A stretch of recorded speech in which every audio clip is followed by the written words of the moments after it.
একদিন এক দরিদ্র যুবক নাম সালিম নবীজি এর মসজিদে এসে বলল, হে আল্লাহর রাসূল, আমার ঘরে কোনো খাবার নেই। আমার শিশুরা ক্ষুধায় কাঁদছে। আমি কি করব?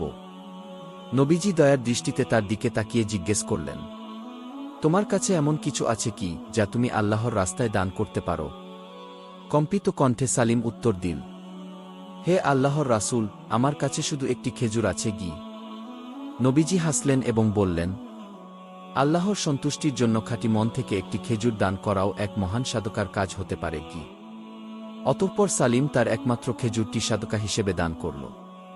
চারপাশের লোকেরা বিস্মিত হয়ে তাকিয়ে রইল। তখন নবীজি বললেন, এই একটি খেজুর আল্লাহর নিকট এমনভাবে বৃদ্ধি পাবে যে তা একসময় পর্বতের মতো বিশাল হয়ে যাবে। এ কথা শুনে অনেক সাহাবী অনুপ্রাণিত হলেন এবং তারা নিজেদের যা ছিল তা থেকে দান করতে শুরু করলেন।